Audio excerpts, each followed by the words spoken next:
Welcome to Parvati அம்மாச்சி சமையல். இன்றைக்கி நம்ம பார்க்க போகிற ரெசிபி என்னென்னா, ஒரு அருமையான டீ டைம் ஸ்நாக்ஸ் ரெசிபி தான். வீட்டில் இருக்கிற மாவை வச்சு நம்ம டக்குன்னு செய்யக்கூடிய ரெசிபி கார போண்டா ரெசிபி. இது ரொம்ப நல்லா இருக்கும், டீயோடு சாப்பிட்றதுக்கு அட்டகாசமாக இருக்கும். வாங்க வீடியோக்குள்ளே போவோம். இந்த ரெசிபி எப்படி செய்கிறதுன்னு பார்ப்போம். முதல்ல ஒரு மிக்சி ஜாரில் 3 காஞ்ச மிளகாய் எடுத்து நான் அது ஏற்கனவே ஒரு 10-15 நிமிஷத்துக்கு முன்னாடி வெந்நீரில் ஊற வச்சுருக்கேன். அதை ஒரு மிக்சி ஜாரில் போட்டுக்கோங்க. இதில் 2 பல் பூண்டு சேர்த்துக்கோங்க. சேர்த்துட்டு நல்லா வலுவலுன்னு அரைச்சிக்கோங்க. இந்த அளவுக்கு வலுவலுன்னு அரைச்சிருங்க. ஊற வச்சாதான் இந்த வலுவலுப்பு தன்மை கொடுக்கும், இல்லாட்டி வலுவலுன்னு இருக்காது. உங்களுக்கு அந்த விதைகள்லாம் வாயில் தென்படும். இதில் 2 கப்பு அளவுக்கு இட்லி மாவு எடுத்துக்கோங்க. ஒரு நாள் புளிச்ச மாவாக இருக்கட்டும். அதிக புளிப்பு இருந்தால் மாவு உங்களுக்கு போண்டா நல்லா இருக்காது. இன்றைக்கி நம்ம அரைச்சிருக்கோம்னா நாளைக்கு செய்யலாம், ஒரு நாள் நல்லாயிருக்கும். இதில் ஒரு பெரிய டேபிள் ஸ்பூன் அளவுக்கு ரவை 1 ஸ்பூன் சேர்த்துக்கோங்க. அதே அளவு அரிசி மாவும் சேர்த்துக்கோங்க. வறுத்த ரவை, வறுக்காத ரவை, எந்த ரவைனாலும் சேர்த்துக்கலாம். அதே மாதிரி இடியாப்ப மாவு இருந்தாலும் சேர்த்துக்கலாம். சேர்த்துட்டு அதில் இந்த அரைச்ச விழுதை கலந்துக்கோங்க.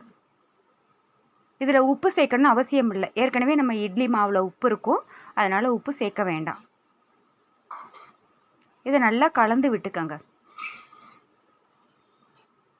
கலந்து விட்டுக்கிட்டு உங்களுக்கு ஒவ்வொரு மாவு கொஞ்சம் இலகமாக இருந்துச்சுன்னா ஒரு டேபிள் ஸ்பூன் அளவுக்கு நீங்கள் அரிசி மாவு சேர்த்துக்கலாம். ரொம்ப கட்டியாக ஊற்றுனோம்னா போண்டா இறுக்கமாக இருக்கும்.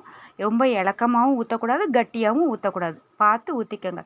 ஏன்னா ரவை ஒரு 10 நிமிஷம் ஊறும் பொழுது உங்களுக்கு நல்ல கெட்டித்தன்மை கொடுக்கும். ஒரு கடாயை காய வச்சு ஒரு 2 ஸ்பூன் அளவுக்கு எண்ணெய் ஊற்றிக்கோங்க. ஊற்றிட்டு 1/4 ஸ்பூன் அளவுக்கு கடுகு உளுந்தம் பருப்பு சேர்த்துக்கோங்க. 1/4 ஸ்பூன் ஜீரகம் சேர்த்துக்கோங்க.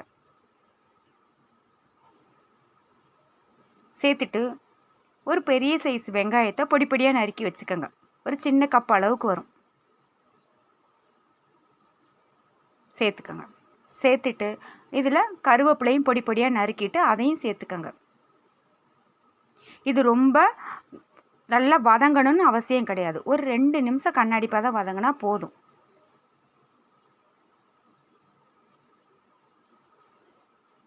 நல்லா வதக்கிட்டு இந்த தாளிப்பை நம்ம கலந்து வச்சுருக்கிற மாவில் நீங்கள் சேர்த்துக்க வேண்டியதுதான்.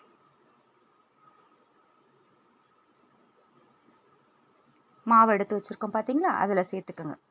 மாவு ஏற்கனவே நம்ம ஊற வச்சுருக்கோம், 10 நிமிஷம் ஆயிடுச்சு. கலந்து கொடுத்து பார்த்தோம்னா தெரியும், நல்லா ரவை நல்லா ஊறி இருக்கும். நல்லா இந்த அளவுக்கு நம்ம எடுத்து போடுற பதம் வேணும். உருண்டைகளாக உருட்டி எடுத்து போடுறோம். அப்படி போட்டோம்னா அப்படி நல்லா உருண்டையாக வரணும். இல்லைன்னு வச்சுக்கோங்க, உங்களுக்கு நெகிழ்வாக இருந்துச்சுன்னா 1 ஸ்பூன் அளவுக்கு அரிசி மாவு சேர்த்துக்கோங்க. நல்லா எண்ணெயை கடாயில் காய வச்சுட்டு நமக்கு வேணுன்ற சைஸில் போண்டாக்கெல்லாம் போட்டுற வேண்டியதுதான். இதில் ஆப்ப சோடா எதுவுமே நம்ம சேர்க்க தேவை கிடையாது. ஏன்னா உளுந்து மாவு இருக்குது, அதனால் ஆப்ப சோடா வேண்டாம். அதுவே நல்ல பொஸ்ஸுன்னு தான் இருக்கும். உங்களுக்கு ஆப்ப சோடா இல்லாமையே மாவு நல்லா சாஃப்டாக பொஸ்ஸுன்னு வரும்.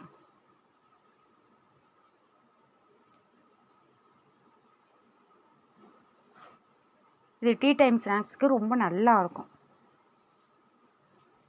டக்குன்னு நம்ம செஞ்சு கொடுத்துடலாம். ஒரு 10 நிமிஷம் இருந்தால் போதும் உங்களுக்கு. இட்லி மாவு எப்பொழுதுமே நம்ம வீட்டில் வச்சுருப்போம். ரவையும் இருக்கும், அரிசி மாவும் இருக்கும். இது கார போண்டா ரொம்ப நல்லா இருக்கும். இதுக்கு நம்ம சட்னியே தேவை கிடையாது, நம்ம வெறும் வாயிலே சாப்பிட்றலாம். ஏன்னா ஏற்கனவே நம்ம மசாலா அரைச்சி சேர்த்துருக்கோம் இல்லையா, அதனால்.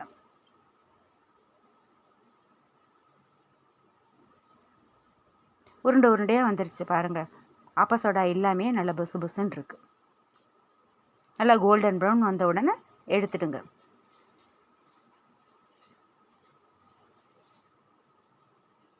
இதே போல் மிச்ச மாவையும் நம்ம போட்டு எடுத்துட வேண்டியதுதான்.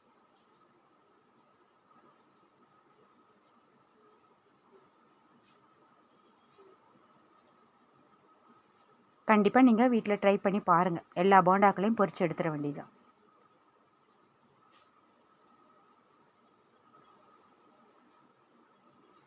அட்டகாசமாக இருக்கும். கண்டிப்பாக வீட்டில் ட்ரை பண்ணி பாருங்கள்.